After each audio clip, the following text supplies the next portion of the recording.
Nadie como tú, con nuestras voces en alto, venimos a cantar. No hay nadie como tú, no hay nadie como tú, con nuestras voces en alto, venimos a cantar. No hay nadie como tú. No hay nadie como tú, con nuestras voces en alto, venimos a cantar. No hay nadie como tú, no hay nadie como tú.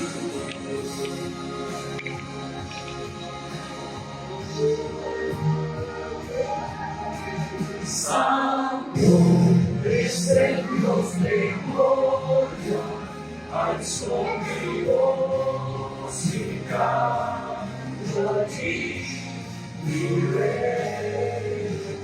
Digno, solo tú eres digno, alzo mi voz y canto a ti, mi Rey. Santo es el Dios de gloria, alzo mi voz y canto a ti, mi Rey. Digno, solo tú eres digno, alzo mi voz y canto a ti, mi Rey.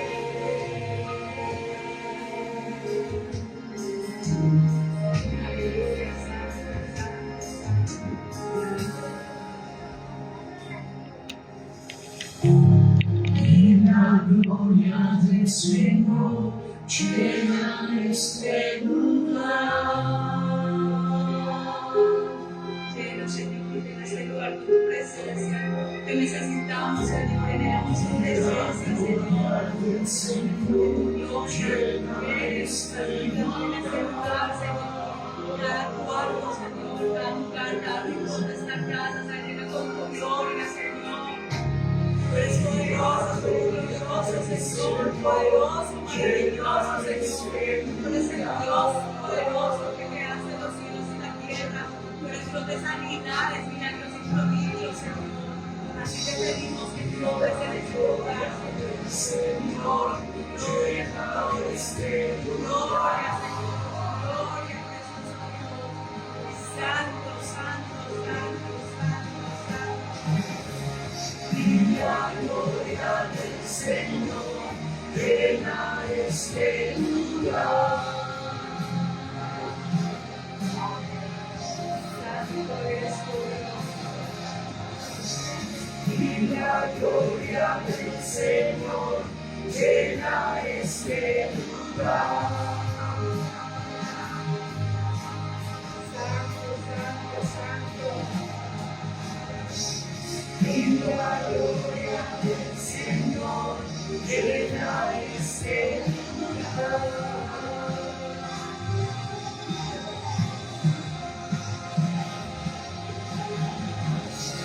Y la gloria del Señor llena este lugar.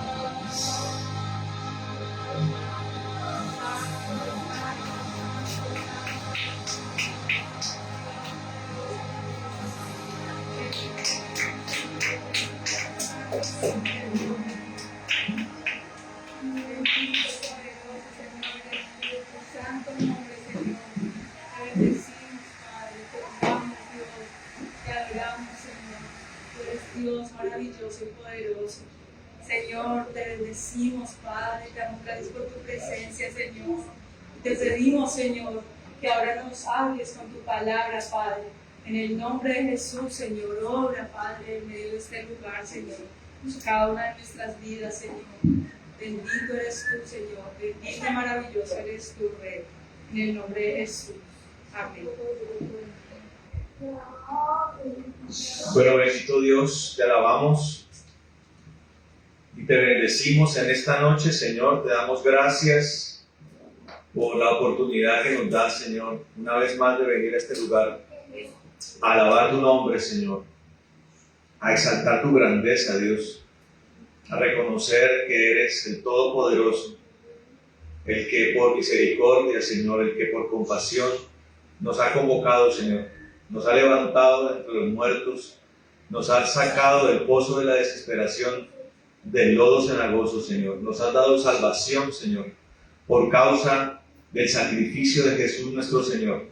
Y hoy venimos a honrarte a ti, Señor, en este lugar, a elevar oración, Señor, a alabarte, Señor maravilloso, a abrir nuestro corazón, Señor, para glorificarte a ti, Señor, el único digno de alabanza, Señor, el único digno de exaltación, el único digno de reconocimiento, Señor, el único perfecto, el único, Señor, sin mancha, sin arrugas, Señor, el único Dios, Señor maravilloso, glorioso.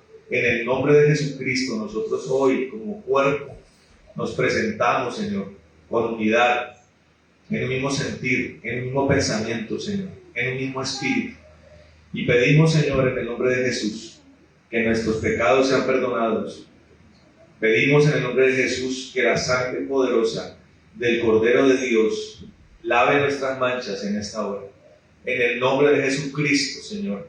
Y pedimos, Señor, que el río de tu poder, el río del Espíritu, Señor, venga a nosotros en esta hora.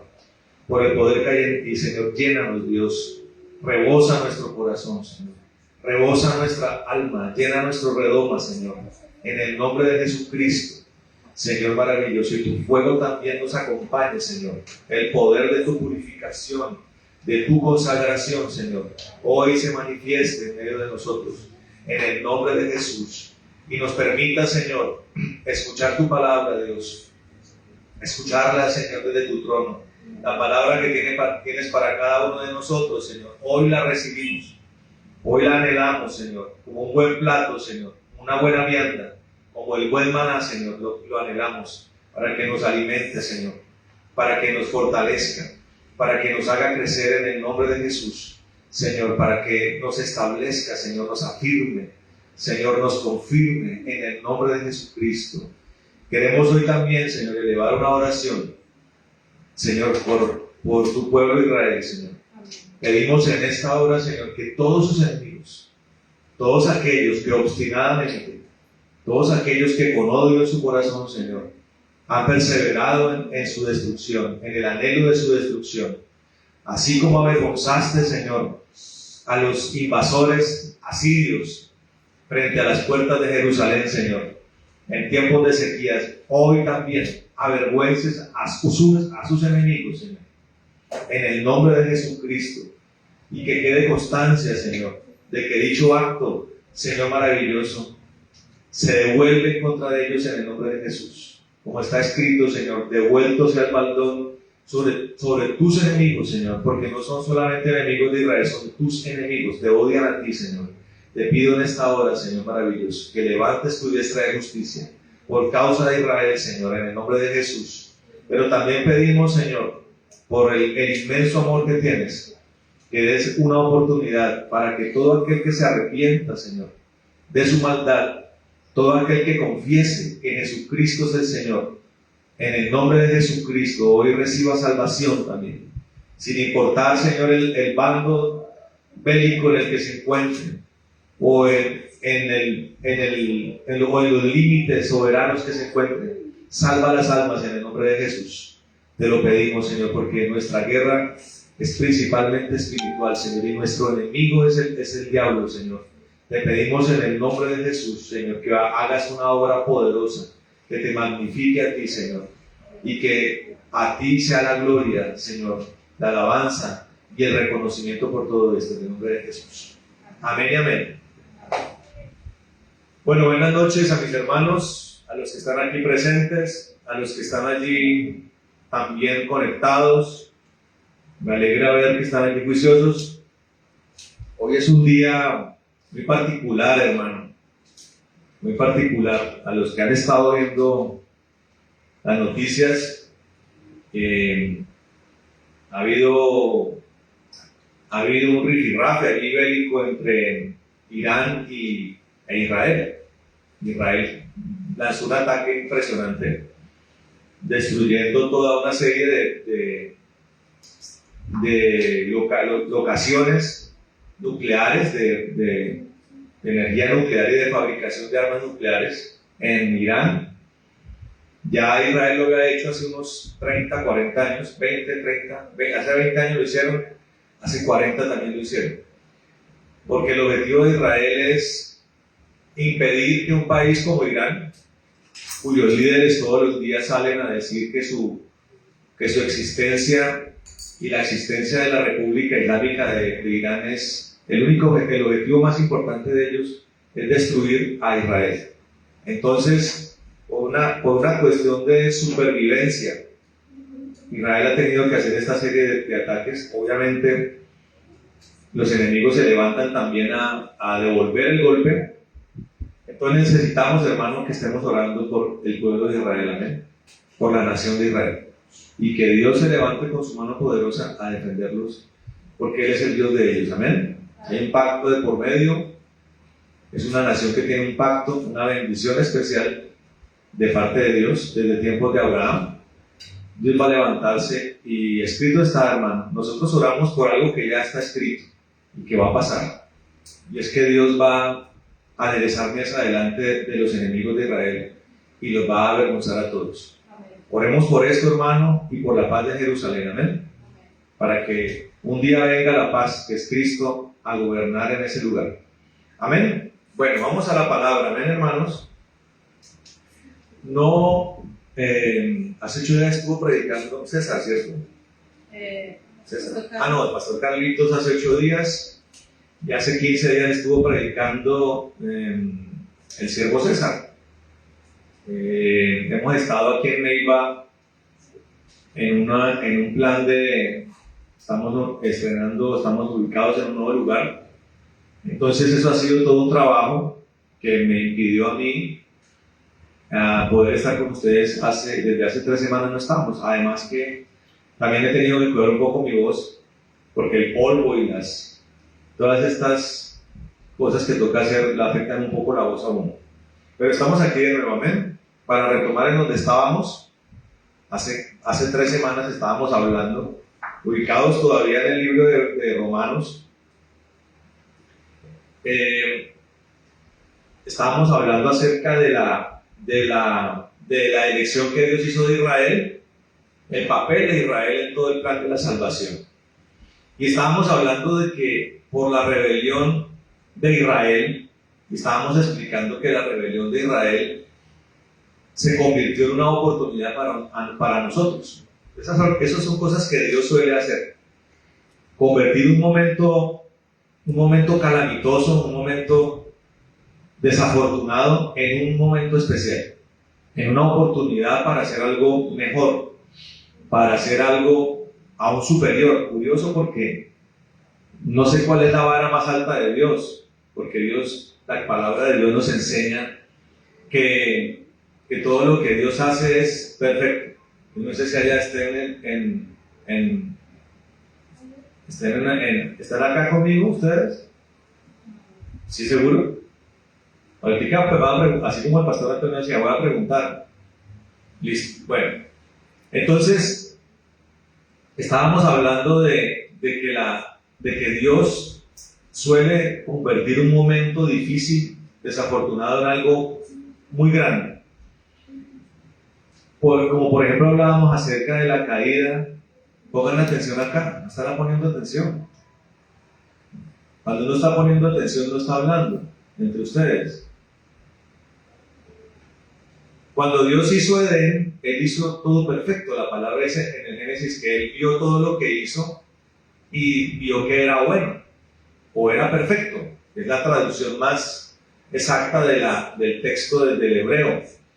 Entonces, la rebelión o la desobediencia de Adán, Dios la utilizó para hacer algo aún más grande. Y entonces construyó el camino de la salvación con un nuevo Adán. ¿Quién es ese Adán? ¿Quién es ese nuevo Adán? Cristo, perfecto. La palabra dice que el primer Adán es alma viviente, el segundo Adán es espíritu vivificante. Entonces, la rebelión de Israel, que culmina con un proceso de endurecimiento, quiero que recordemos, si no lo miramos ese día,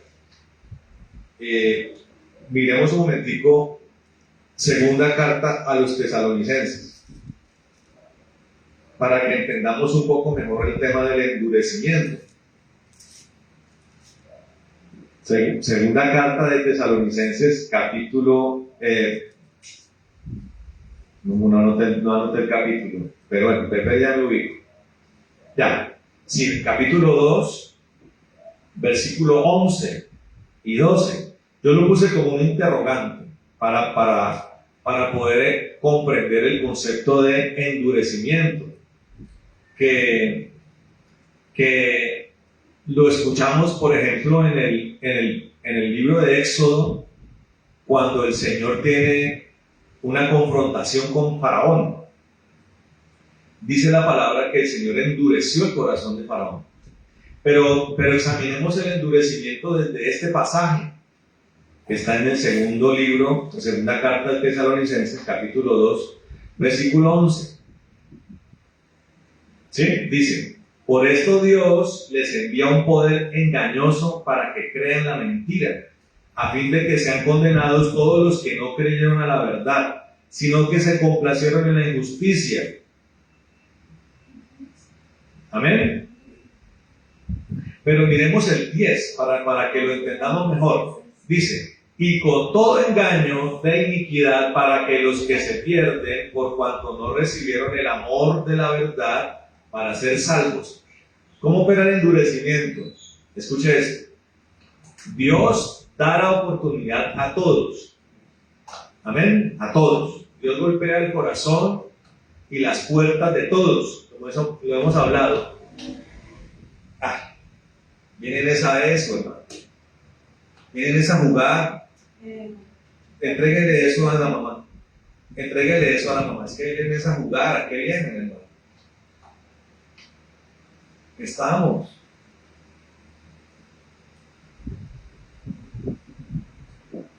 Dios da la oportunidad a todos, pero cuando alguien comienza a hacer uso de la obstinación es reparo en lo que Dios pretende en nosotros. O sea, Dios hace una propuesta. ¿Cuál es la propuesta? Que estemos con Él, que seamos aliados de Él, que seamos sus amigos, sus cercanos, que seamos su pueblo, que seamos sus hijos. Y la persona comienza a hacer uso de la obstinación, que no, de la excusa, ¿no? Elude la propuesta de Dios. La elude una vez, la elude 2 veces, 3, 4, 5, 10. ¿Usted conoce gente que es así? Sí. Hay gente que es así, hay mucha gente que es así. Dios toca la puerta, predica, le llega el evangelio, Dios hace cosas por la gente y dice no quiero. Pues te cuento una cosa, el endurecimiento es cuando ya Dios se cansa de eso. Se cansa de eso. En el caso de este texto, el contexto es el engaño y el error. También se puede analizar desde lo doctrinal. Las personas que están en un error doctrinal o espiritual y no quieren salir de allí, como le pasa a las sectas, comienzan a caminar en el margen del error, se les habla, Dios les habla, pero quieren seguir ahí. Entonces Dios le dice a esas personas: como no han querido hacer caso, yo les envío un espíritu o un poder engañoso, para que ahora sí nunca salgan de ahí. Entonces apliquémoslo analógicamente a la rebelión. Dios toca todos los corazones, ¿cierto? ¿Quieres caminar conmigo? ¿Quieres que yo habite en tu corazón? Unos inmediatamente dicen que sí. Otros se demoran un poco, pero hay gente que es obstinada. Persevera en seguir en el pecado, persevera en seguir siendo enemigo de Dios. Llega un momento en que Dios mismo desata un poder para que nunca salgan de él. Se convierten en rebeldes consumados. su contumacia lo lleva a que Dios cierre la puerta de la salvación. Y fíjese que respecto al error dice el apóstol Pablo aquí en el versículo 12, a fin de que sean condenados. No quisieron, no atendieron, les voy a cerrar la puerta de la salvación. No voy a insistir más. Eso es como la esposa que le ruega al esposo que deje de ser borracho, que deje de ser mujeriego, que deje de ser así, 1, 2, 3, 10, 20, 50, 100 veces, 1 año, 5 años, 10, hasta que llega un día el esposo y encuentra la casa vacía. Y nunca más puede volver a recuperar su familia. Hay personas que perdieron su hogar y nunca más lo pudieron volver a recuperar. Eso es como los ángeles de Génesis 6. Rogaron y rogaron para que Dios los perdonara y Dios dijo, no hay perdón. Meditemos un poco en eso, porque es que podríamos decir por qué Dios da oportunidades tantas a unos y Dios da tan pocas a otros. Les dejo la noticia.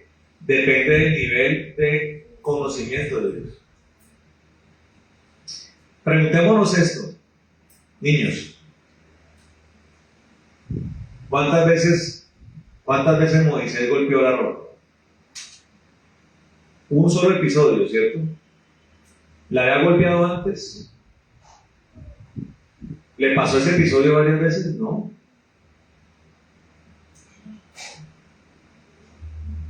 O sea, al comienzo Dios lo permitió.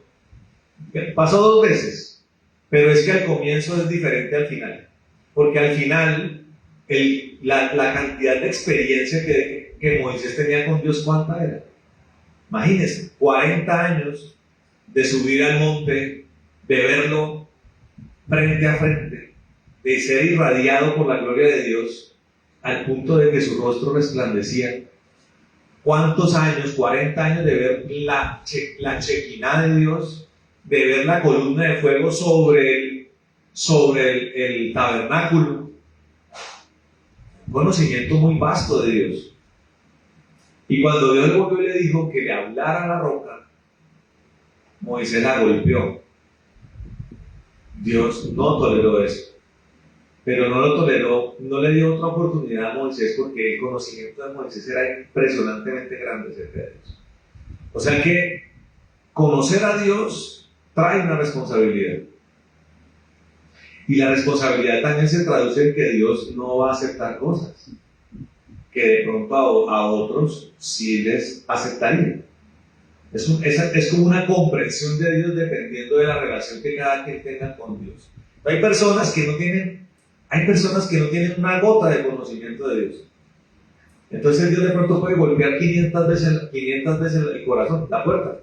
De verdad hay personas que les ha pasado toda la vida y les han predicado 1000 veces, 3000 veces, Dios ha hecho cosas y la persona no reacciona. Pero el punto es que independiente de las veces hay un momento en que Dios dice no más. Y Dios dice voy a mandar un poder engañoso para que nunca salgan de ti. No quisieron atender, no quisieron escuchar, no aceptaron la propuesta. Estaban condenados, di la oportunidad para que se salvaran. Muchas veces, ahora cierro la puerta. Y cuando Dios cierra la puerta, pues el único destino de alguien es la condenación. Y lo está diciendo allí, a fin de que sean condenados todos los que no creyeron a la verdad, sino que se complacieron en la injusticia. Esto no es una cuestión de que Dios elige a unos para perderse y a otros para salvarse, no. Es la obstinación en no creer en la verdad la que define la condenación de alguien. Eso es justicia. Y una justicia extrema porque es la consecuencia de despreciar la gracia de Dios. Que estábamos condenados, estábamos perdidos, nuestro destino era el infierno. Dios decide enviar a su Hijo para que nos salvemos. ¿Cómo vamos a decirle a Cristo que no? Si el infierno es un lugar real. espantoso, horriblemente espantoso es el infierno. ¿Cómo no vamos a decirle a Cristo que queremos seguirlo, que aceptamos su propuesta, que queremos que con su sangre nos limpie, que necesitamos el Espíritu Santo todos los días? ¿Cómo le vamos a decir que no?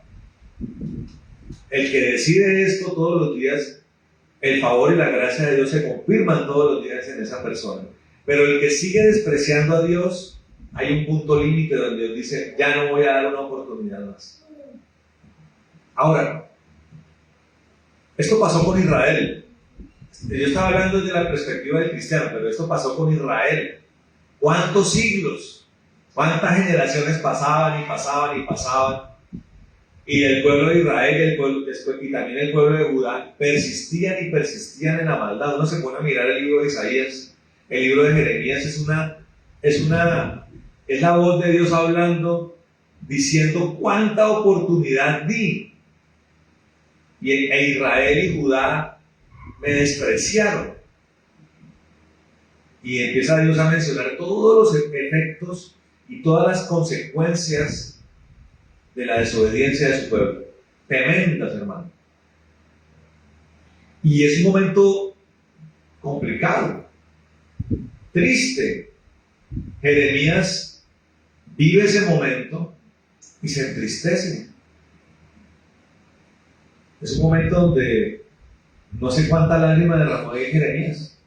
Su ministerio, su vida estuvo llena de dolor, acongojado por el destino de su pueblo, que terminó afectando también su propio destino, porque el mismo pueblo termina matando a Jeremías. Jeremías decide irse con su pueblo, con el pueblo de Egipto, y allí el propio pueblo de Israel lo mata. El propio pueblo de Judá lo mata. Triste el episodio, ¿cierto? Pero Dios está diciendo que ese momento terrible Él lo ha aprovechado para darle oportunidad a los gentiles, hermano, o sea, a nosotros. Se abre la salvación para nosotros, hermano. Entonces, para seguir mirando este asunto,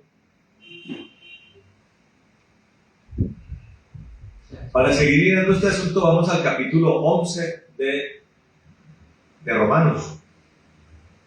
Amén. Amén. Dice acá,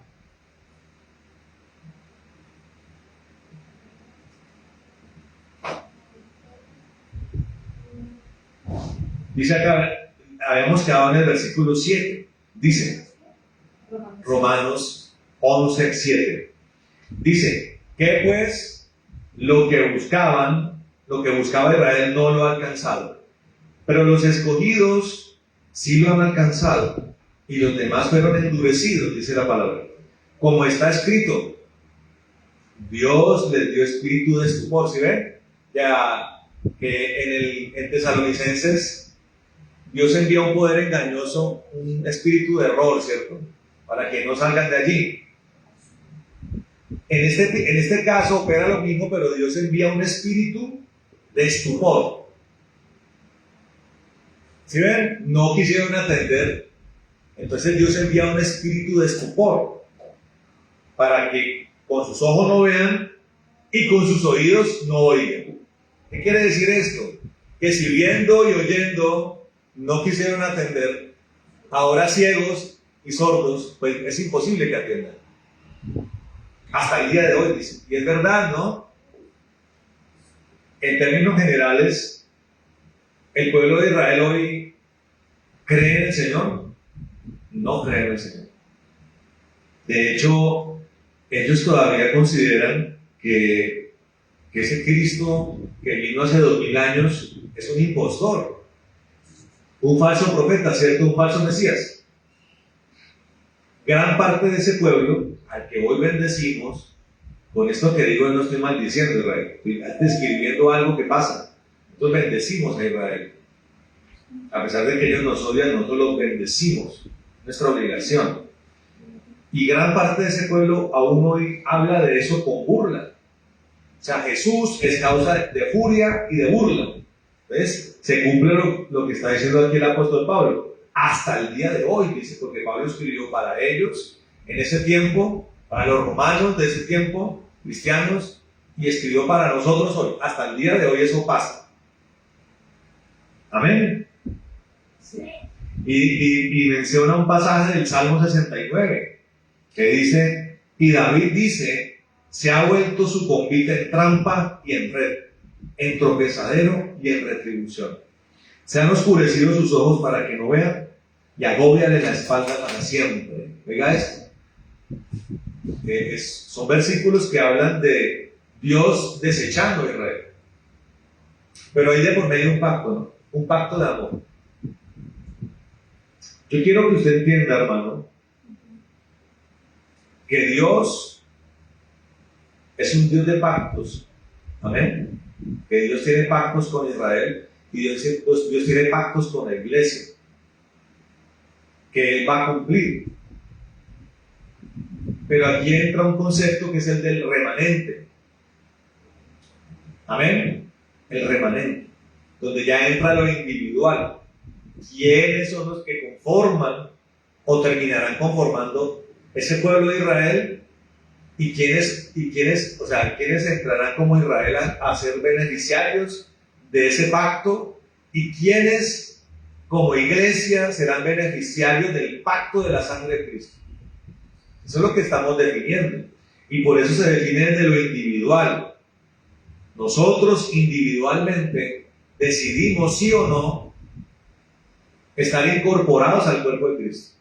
Por eso todos los días tenemos que ratificarlo. Nos levantamos, decimos a Cristo, seguimos adelante, Señor. Si fallamos, pedimos perdón, nos incorporamos inmediatamente y seguimos caminando con Cristo. ¿Ven?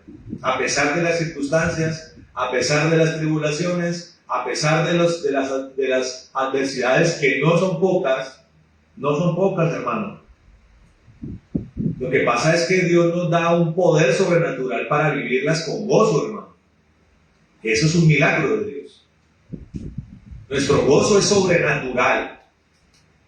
Amén. Y a pesar de todo lo que enfrentamos, tenemos gozo. Amén. Entonces, aquí Dios aparentemente desecha un pueblo, pero realmente desecha a todos aquellos que quisieron decirle que no al Señor. Claro, eso se ve como algo masivo porque la mayoría desobedecieron a Dios. ¿Cómo era el panorama cuando estaba el profeta Elías acerca del pueblo de Israel? ¿Qué pensaba Elías? He quedado yo solo, ¿cierto? ¿Elías qué pensaba? He quedado yo solo. Yo le hago una pregunta. En esos 3 años y medio de sequía, ¿cuánta gente habrá muerto en Israel? Una sequía terrible, una hambruna espantosa. ¿Cuánta gente habrá muerto? Está estudiando con los niños o haciendo el trabajo de la línea del tiempo con los niños. La humanidad ha pasado por hambrunas brutales, hermano. Estamos hablando de que cada hambruna constituía millones de vidas muertas por hambre. Se calcula que bajo la revolución cultural de Mao Zedong, por la reformulación de las políticas agrícolas de China, más o menos 70 millones de personas murieron, muchísimas de ellas por desnutrición. Cuando vino la hambruna de Irlanda, que es la que hizo que una gran población de Irlanda se fuera para los Estados Unidos, más o menos 3 millones de personas murieron de hambre en Irlanda. Entonces, imagínense el descenso demográfico en épocas de Elías. Imagínense eso, brutal. Y fuera de eso, ese pueblo lacerado, hambriado, atribulado, seguía pecando gravemente contra Dios. Entonces llegó un punto, no lo hizo por soberbia Elías, no lo hizo por soberbia, lo hizo porque no sabía. Se consideró que él era el último sobreviviente de los que obedecían a Dios, y Dios le dice: tranquilo, Elías, que yo me he guardado 7.000 hombres que no han doblado rodilla delante de Baal. A Elías no los veía, pero ahí estaban. Entonces, ¿qué pasa? Para que usted entienda esto, Dios aparentemente desecha un pueblo, pero no lo desechó completamente. Dios siempre ha sabido que hay un remanente. Y de los remanentes, de los brotes, Ramiro que sabe de agricultura, se puede volver a sacar grandes cultivos, hermano. Hay una película que se llama Un camino por la... ¿Cómo es que es? Camino por las nubes. Algo así. Sí. Donde hay un viñedo que se incendia y la gran tragedia, todo el mundo desesperado. Y al final del incendio, alguien va corriendo al centro del viñedo y se da cuenta que a pesar de que el incendio acabó con todo, el cepo logró sobrevivir. O sea, el cepo es como ese tronco de donde sacan todas las astillitas para sembrar las matas de uva, porque la uva no se reproduce por semilla, a pesar de que tiene semilla, curiosamente, no se reproduce por semilla, sino por los brotes del cepo. Y salvado el cepo, salvado el viñedo, hermano.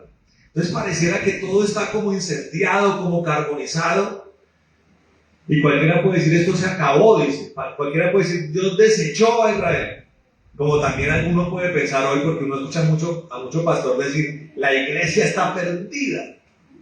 Sí, mucha iglesia entró en desobediencia con Dios, eso es innegable. Y hay mucha iglesia que entró en el error y camina en el error. Y Dios ha hablado y no quiere corregirse. Y si no se corrigen, vendrá un espíritu engañoso del cual no saldrán. Dios nos guarde de estas cosas, hermano. Siempre andar en la verdad, transparente en la palabra, en el espíritu. Pero le digo una cosa, la iglesia va a entrar triunfante tanto al milenio como a la eternidad. Eso tiene que ser claro. Ahora, depende de nosotros, de cada uno de nosotros, si vamos a ser parte de esa multitud. Ya cada uno de nosotros lo definiremos por nuestra perseverancia y por nuestra obediencia y por nuestro amor a Dios. Amén. Hoy decimos amén y seguimos, y mañana nos levantaremos y otra vez, y seguiremos, hermano. Y nos forjaremos y si entre hermanos tenemos diferencias, los resolvemos porque es un mandamiento. Amén. Perseveramos. Entonces, claro, Dios desecha un grueso del pueblo de Israel, pero Él sabe, y el apóstol Pablo lo dice más adelante.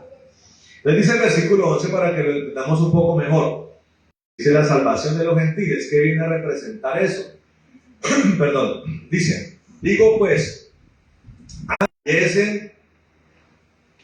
aquí responde el apóstol Pablo, en ninguna manera, a pesar de que un grueso desobediente Dios dijo, no más con ustedes, cayeron en el espíritu de estupor que Dios envió. Dios dice, Israel no está caído.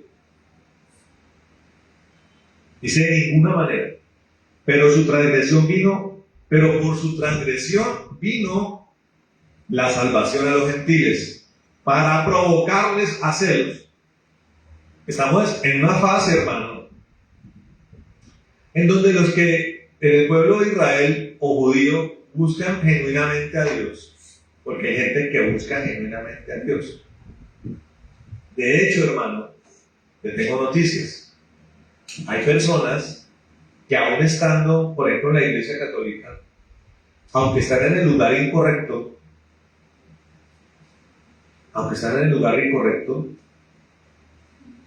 están buscando a Dios de verdad, pero no lo encuentran.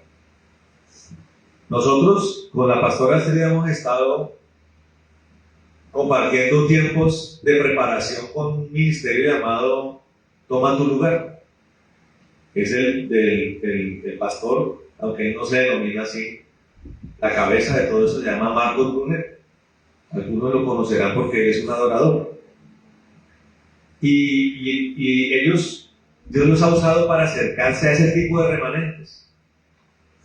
Entonces ellos cuentan que en las Malvinas, islas conocidas por el conflicto entre Argentina y Gran Bretaña, dicen que allá encontraron una comunidad anglicana.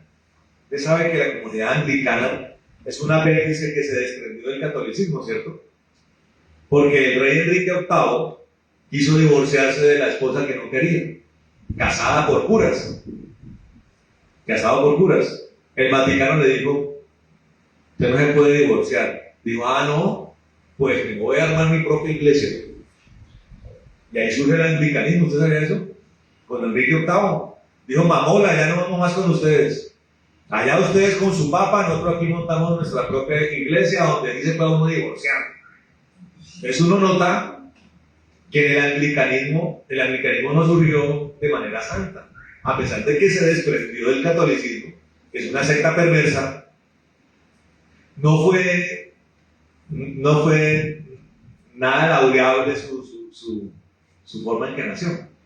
Pero yo meditaba mucho, hermano, en que en esos tiempos de oscuridad europea, sobre todo, y también en el resto del antiguo continente, a pesar de la fuerza de las sectas, la católica y la ortodoxa, o sea, la que viene del Imperio Romano de Oriente, o ese cristianismo del Imperio Romano de Oriente, a pesar de ser tan religiosas, tan tropezantes, siempre han existido remanentes que están buscando a Dios, que desean encontrarse con Dios de verdad. Pongan atención, escuchen, de verdad. Y Dios ve esos corazones, hermano. Entonces, imagínense una isla por allá llamada Malvinas. Lo único que han conocido estos campesinos británicos, porque son británicos, es la iglesia anglicana. Pero ellos, muchos de ellos o algunos de ellos están buscando a Dios de verdad. Dios conoce los corazones. Entonces Dios envía hombres de Dios para que guíen a la persona a Cristo. Amén. Dios ve eso. Muchas veces el evangelismo opera y el movimiento misionero y apostólico opera más allá de la persona que no conoce de Cristo, para que lo conozca. También lo apostólico sirve para que aquel que está buscando a Cristo de verdad, de corazón, pero encuentra en su religión un problema, Dios envíe hombres y mujeres de Dios que guíen con el poder de Dios a ellos hacia la verdad. Entonces, una de las cosas que hicieron estos hombres fue enseñarles a tomar la cena del Señor. Y ese fue el gancho que Dios usó para que ellos abrazaran a Cristo.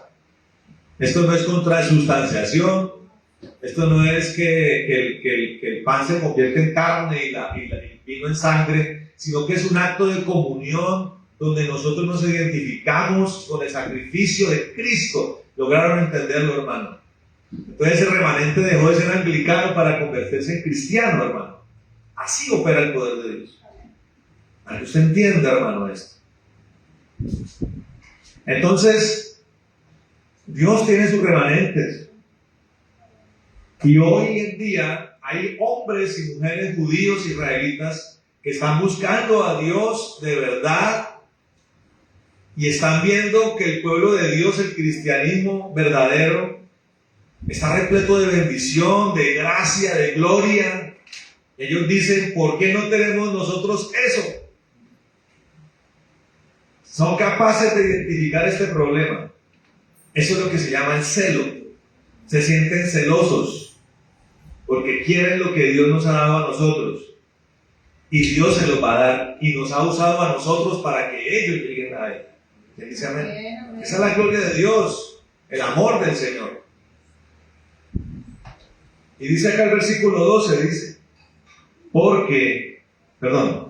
y si su transgresión es la riqueza del mundo y su defección la riqueza de los gentiles, ¿cuánto más su plena restauración? Miren, aquí Dios está hablando de su deseo. Nunca su deseo primario ha sido destruir a su pueblo. Su deseo es restaurarlo, que vuelva a surgir. ¿Cómo quedó la humanidad cuando vino la destrucción del diluvio? ¿A qué quedó reducida la humanidad? A 8 personas. Noé, su esposa, sus 3 hijos y sus esposas. Era esperanzador el panorama. Cuando las aguas se retrajeron, era esperanzador ver a 8 personas ahí. No era esperanzador. Cualquiera diría, uy, les cae un sarampión y se mueren todos, acabó todo. y el tema de los animales, una pareja por cada especie, imagínense. No era esperanzador, pero Dios, de allí brotó una nueva generación que pobló la tierra. Entonces el deseo de Dios es la restauración de su pueblo. Ese es el amor del Señor. Dice el versículo 13, porque a vosotros hablo gentiles, por cuanto yo soy apóstol a los gentiles, honro mi ministerio. 14, pero si en alguna manera pueda provocar a celos a los de mi sangre y hacer salvos a algunos de ellos. Ahí está el remanente. Y hoy está pasando, hermano. Judíos que ya hoy son cristianos, que por perseverar en una intención genuina de encontrarse con Dios, Dios se ha revelado como Cristo, hermano. Paul Wilbur es uno de ellos, por ejemplo. Judío convertido al cristianismo. Usted viera la intensidad con la que un judío convertido ama a Dios, hermano. Porque hay unas raíces que Dios ha colocado en ese pueblo que hacen que en ese nivel puedan amar el doble que nosotros, hermano. Es que a nosotros nos persiguió mucho nuestra raíz gentil, impía, de brujería, de vieja religión, pero ellos tienen un pacto que viene de Abraham, hermano. Entonces cuando conocen al Señor se convierten en un remanente extraordinario, hermano. Impresionante la forma en que un judío convertido adora a Dios. Ese conocimiento que tuvieron desde pequeño de la Torá, de la oración, de la adoración, de las profundidades proféticas, ahora se abre como un manantial para caminar con Cristo. Y viene siendo como algo como retributivo. Nosotros despertamos el celo de ellos y en parte ellos también despiertan un celo en nosotros y queremos conocer profundidades que ellos tienen que nosotros no. Pero ahí toca tener mucho sigilo, ahí toca tener mucho tacto y mucho discernimiento, porque hay algo que se llaman los judaizantes, que es como el error del que quiere conocer esas cosas. Hay que tener cuidado por eso. Amén. Entonces, ese es el deseo del Señor y también el deseo de Pablo. Pablo se identifica con el Señor. Dice, ¿cómo quiero que ese provocar a celos a los de mi sangre termine salvando a algunos de ellos? Versículo 15. Porque si su exclusión es la reconciliación del mundo, ¿qué será su admisión sino vida entre los muertos? Si las primicias son santas, también lo es la masa restante. Y si la raíz es santa, también lo son las ramas. Estos remanentes que se reconcilian con Dios, hermano, hacen que lo que viene, que la calidad del pueblo de Dios que se despierta sea superior al anterior. Un pueblo judío más judío. Un pueblo judío que alcanza lo que sus antiguos no alcanzaron, ¿verdad? Por la ley. Ahora por Cristo lo alcanzan y se hace superior a todo, amén. No es que la ley sea mala, como dice el apóstol Pablo, de ninguna manera, dice el apóstol Pablo. Pero ahora por Cristo hay algo superior. Y eso es lo que se adquiere, amén. Dice, pues si algunas de las ramas, versículo 17, fueron desgajadas y tú, siendo olivo silvestre, has sido injertado en lugar de ellas y has sido hecho participante de la raíz y de la rica savia del olivo, no te jactes contra las ramas. Y si te jactas, sabe que no sustentas tú a la raíz, sino la raíz a ti. O sea, la salvación viene ¿por quién? Por los judíos. ¿O qué era Cristo? Judío, hermano. No era sirio, no era babilónico, no era caldeo, era judío. O es judío. Amén. Pues las ramas dirán, pues las ramas dirás, fueron desgajadas para que yo fuese injertado. Bien, por su incredulidad fueron desgajadas, pero tú por la fe estás en pie. No te ensoberbezcas, sino teme. Porque si Dios no perdonó a las ramas naturales, a ti tampoco te perdonará. Que era el punto desde donde habíamos iniciado. La mayor revelación es una mayor responsabilidad. Si por la ley la desobediencia a ella fue castigada, ¿cuánto será apartarse de la gracia, hermano? Apartarse de Cristo. ¿Cuánto será sancionado esto? Por eso dice la palabra temamos. Por eso esa doctrina de que la salvación no se pierde es peligrosísima, hermano. Porque si usted se ancla en una seguridad falsa, ya no va a temer. Ya no va a temer, hermano. De hecho, es curioso porque aquí la palabra nos habla de la gente que se ensoberbece.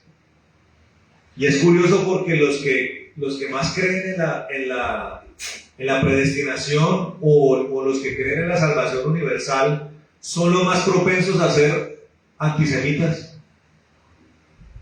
Porque de eso, vaya a preguntarle al católico, hermano, ¿qué piensa de los judíos? Ellos mataron al Señor, se la pasan en eso. Por eso hubo cruzadas, por eso hubo masacres, por eso hubo persecuciones, progromos que eran persecuciones terribles contra los judíos en Europa. ¿Sabe cuál era el argumento? Ustedes mataron al Señor y los quemaban y los decapitaban y los destripaban. Y los que creen en la predestinación mal enfocada también son tendientes a eso. Entonces Dios dice que no haya soberbia en ustedes, porque si por la ley la desobediencia fue castigada, ¿cuánto más ustedes? Si fue arrancada la rama original, ¿será que Dios no va a querer arrancar la rama silvestre que se desvía o que se revela? Temamos, dice la palabra. Porque, versículo 21, porque si Dios no perdonó las ramas naturales, a ti tampoco te perdonará. Mira pues la bondad y la severidad de Dios. La severidad ciertamente para con los que cayeron, pero la bondad para contigo si permaneces en esa bondad. Pues de otra manera tú también serás cortado. Y aún ellos, si no permanecieren en mi incredulidad, serán injertados. Si es que la posibilidad siempre está abierta. Pues poderoso es Dios para volverlos a injertar. ¿Cómo está pasando hoy con ese remanente? Porque si tú fuiste cortado del que por naturaleza es olivo silvestre y contra naturaleza fuiste injertado en el buen olivo, ¿cuánto más estos, que son las ramas naturales, serán injertados en su propio olivo? Amén. Vamos a parar ahí, mis hermanos, porque dentro de 8 días, si Dios lo permite, voy a hablar acerca de cómo a través de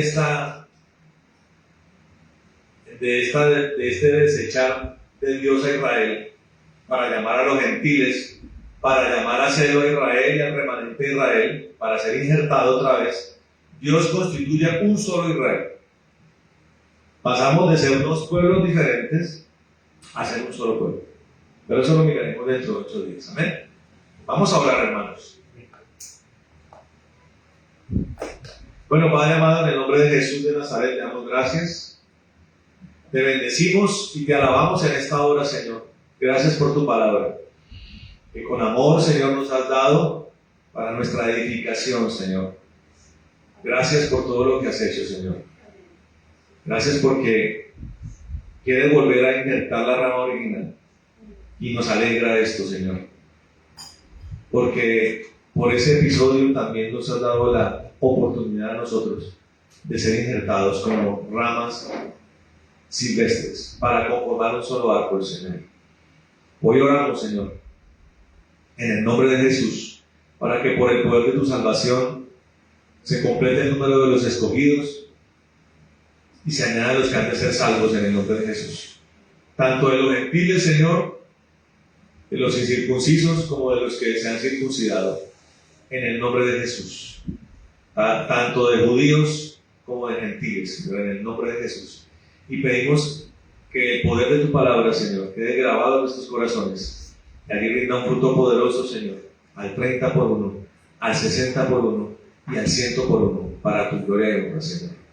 En el nombre de Jesús nosotros pedimos tu plenitud de nosotros, que bendigas las vidas de nuestros hermanos, sus altares, sus hogares, en el nombre de Jesús, que traigas avivamiento a nuestras vidas, que bendigas a tus siervos, a los ministerios, Señor, en el nombre de Jesús, que bendigas a Israel, que bendiga a la iglesia y que con poderosa mano de justicia, Señor, con diestra de justicia los defiendas y les dé la victoria, Señor.